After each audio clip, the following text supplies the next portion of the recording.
हरे कृष्णा प्रिय भक्तों, आज हम श्रीमद् भगवद गीता के दूसरे अध्याय के 18वें श्लोक का पाठ करने वाले हैं। आइए आज का पाठ प्रारंभ करेंगे भगवान का ध्यान करते हुए। भगवान का ध्यान हम इन मंत्रों के द्वारा करेंगे। ओम श्री परमात्मने नमः।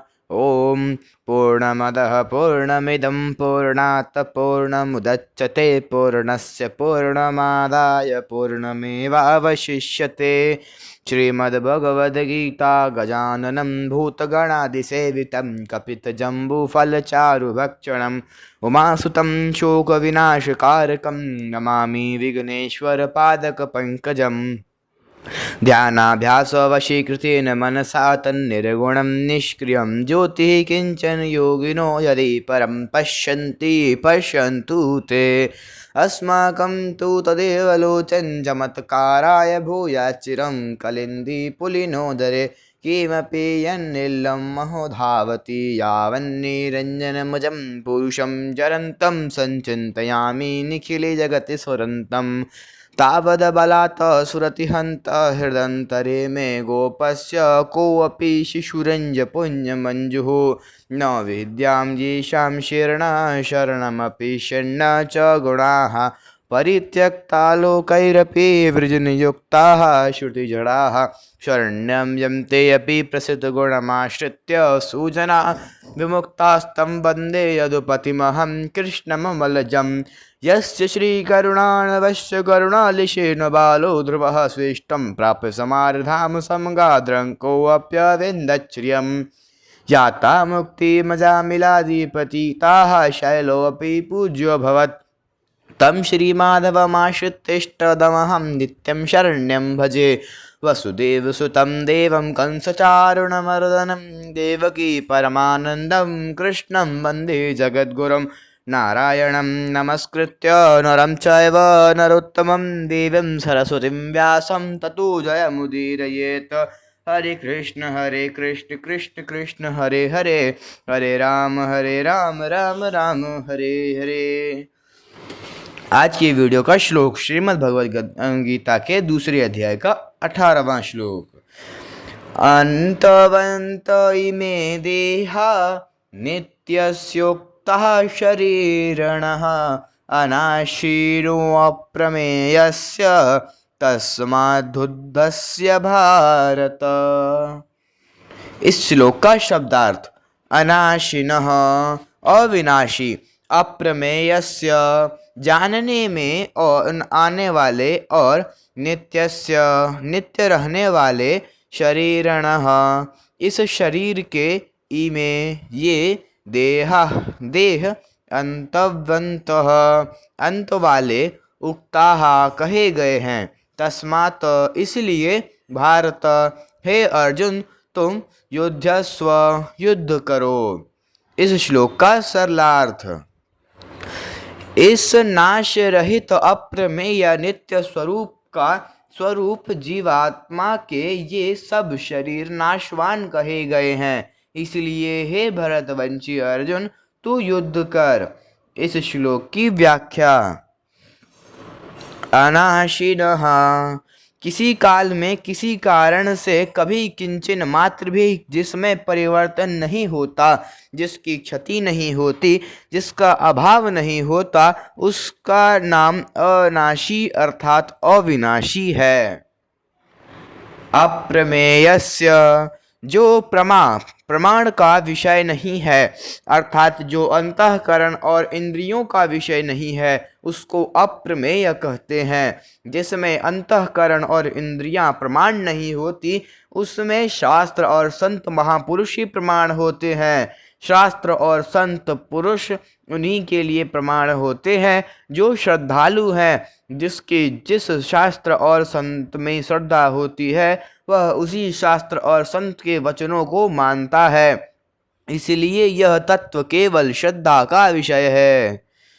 आरंभ में तो तत्व श्रद्धा का विषय है, पर आगे चलकर जब इसका प्रत्यक्ष अनुभव हो जाता है, तब यह श्रद्धा का विषय नहीं रहता, प्रमाण विषय नहीं है।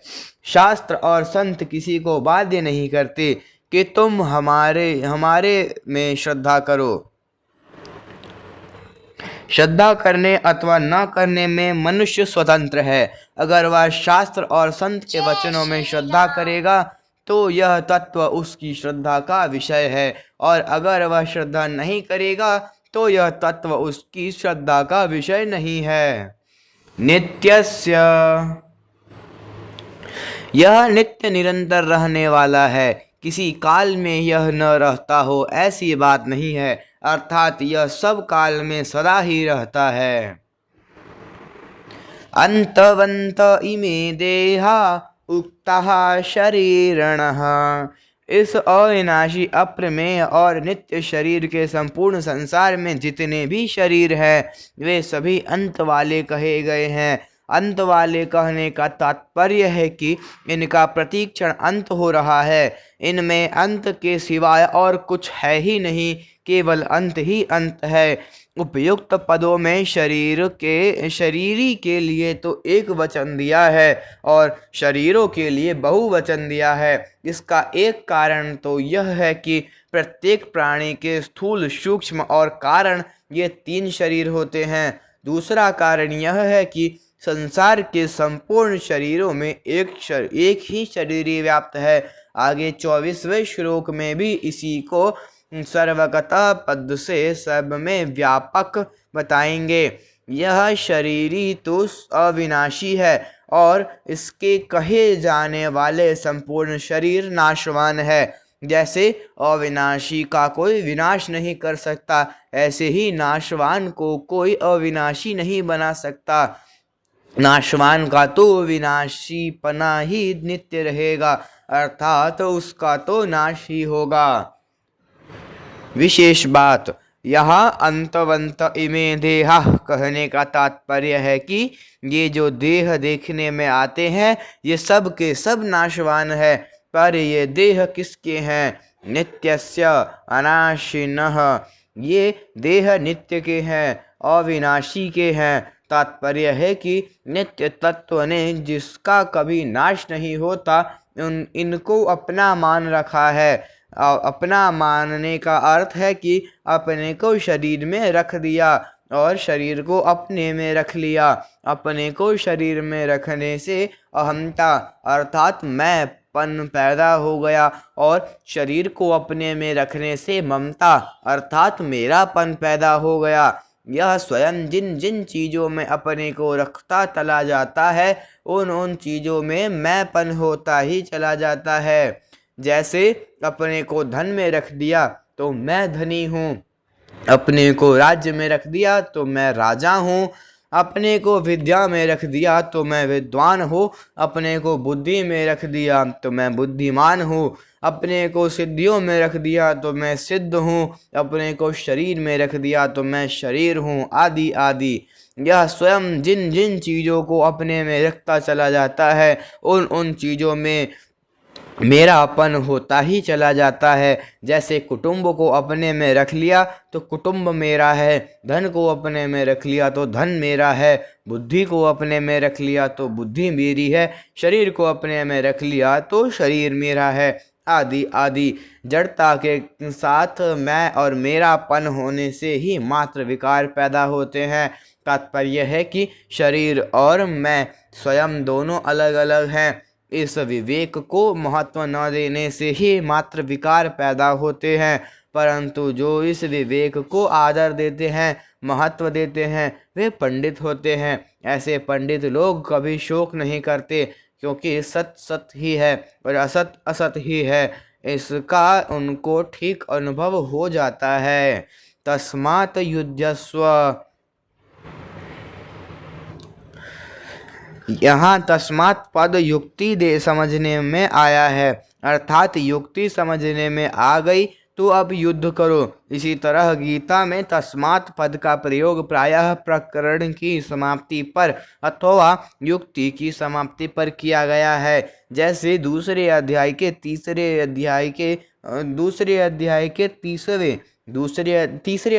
19वें, 8वें अध्याय के 7वें और 27वें श्लोक में 27वें आदि श्लोकों में तस्मात् पद प्रकरण की समाप्ति के लिए आया है और दूसरे अध्याय के 25वें, 27वें, 37वें, 38वें अथवा 11वें अध्याय के 33वें आदि श्लोकों में तस्मात् पद युक्ति की समाप्ति के लिए आया है। भगवान अर्जुन के लिए आज्ञा देते हैं कि सत असत को ठीक समझकर तुम युद्ध करो, अर्थात प्राप्त कर्तव्य का पालन करो। तात्पर्य है कि शरीर तो अंत वाला है और शरीरी अविनाशी है। इन दोनों शरीरी की दृष्टि से शोक बन ही नहीं सकता, अतः शोक का त्याग करके युद्ध करो। विशेष बात यहाँ 17वें और 18वें इन दोनों श्लोकों में विशेषता से सत तत्व का ही विवेचन हुआ है, कारण कि इस पूरे प्रकरण में भगवान का लक्ष्य सतबोध कराने में ही है।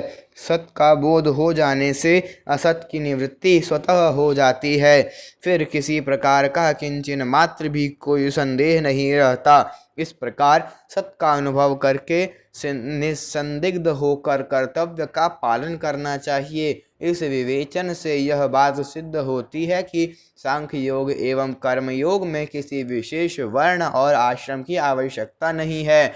अपने कल्याण के लिए चाहे सांख्य योग का अनुष्ठान करे चाहे कर्म योग का अनुष्ठान करे, इसमें मनुष्य की पूर्ण स्वतंत्रता है, परंतु व्यावहारिक काम करने में वर्ण और आश्रम के अनुसार शास्त्रीय विधान की परम आवश्यकता है। तभी तो यहाँ सांख्य योग के अनुसार सत असत का विवेचन करते हुए भगवान युद्ध करने की अर्थात कर्तव्य कर्म करने की आज्ञा देते हैं। आगे 13वें अध्याय में जहाँ ज्ञान के साधनों का वर्णन किया गया है, वहाँ भी असक्तिरन्भिष्वंग पुत्रदार गृहादिषु कहकर पुत्र स्त्री घर आदि की आसक्ति का निषेध किया है। अगर सन्यासी ही सांख्य योग के अधिकारी होते तो पुत्र स्त्री घर आदि में आसक्ति रहित होने के लिए कहने की आवश्यकता ही नहीं थी, क्योंकि सन्यासी के पुत्र स्त्री आदि होते ही नहीं। इस तरह गीता पर विचार करने से सांख्य योग एवं कर्म योग दोनों परमात्मा प्राप्ति के स्वतंत्र साधक सिद्ध हो जाते हैं। ये किसी वर्ण और आश्रम पर किंचन मात्र भी अवलंबित नहीं हैं। इस श्लोक का परिशिष्ट भाव भगवान ने अपने उपदेश के आरंभ में गतासून अर्थात मृत और अगतासून अर्थात जीवित दोनों प्राणियों को अशोच्य बताया। फिर 12वें 13वें श्लोक में गतासून को अशोच्य बताने के लिए सत अर्थात नित्य का वर्णन किया और 14वें 15वें श्लोक में अगतासून को अशोच्य बताने के लिए असत अर्थात अनित्य का वर्णन किया। फिर सत और असत दोनों का वर्णन 16वें श्लोक में किया। इसके बाद सत के भाव और असत के अभाव का विवेचन मुख्य रूप से 17वें 18वें श्लोकों में करके एक प्रकरण पूरा करते हैं। यद्यपि भाव अर्थात होनापन आत्मा का ही है, शरीर का नहीं, तथापि मनुष्य से भूल होती है कि वह पहले शरीर को देखकर फिर उसमें आत्मा को देखता है, पहले प्रकृति को देखकर फिर भाव को देखता है। ऊपर लगाई हुई पॉलिश कब तक टिकेगी? साधक को विचार करना चाहिए कि आत्मा पहले थी या शरीर पहले था। विचार करने पर सिद्ध होता है कि आत्मा पहले थी, शरीर पीछे है, भाव पहले है, आकृति पीछे है। इसलिए साधक की दृष्टि पहले भाव रूप आत्मा या स्वयं की तरफ जानी चाहिए, शरीर की तरफ नहीं। आज का यह श्लोक संपूर्ण हुआ। अगर आपको वीडियो पसंद आए तो वीडियो को लाइक करिए व चैनल को अवश्य से सब्सक्राइब कर लें। अगली वीडियो का श्लोक पूर्व श्लोक तक शरीरी को अविनाशी जानने वालों की बात कही, अब उसी बात को अन्वय और व्यतिरेक रीति से दृढ़ करने के लिए जो शरीरी को अविनाशी नहीं जानते उनकी बात आगे के श्लोक में कहते हैं। य एनं वेत्ति हन्तारं यश्चैनं मन्यते हतम् उभौ तौ न विजानीतो नायं हन्ति न हन्यते। अगर आप सभी को वीडियो पसंद आए तो वीडियो को लाइक करें व चैनल को अच्छे से सब्सक्राइब कर लें। हरे कृष्णा, हरि बोल।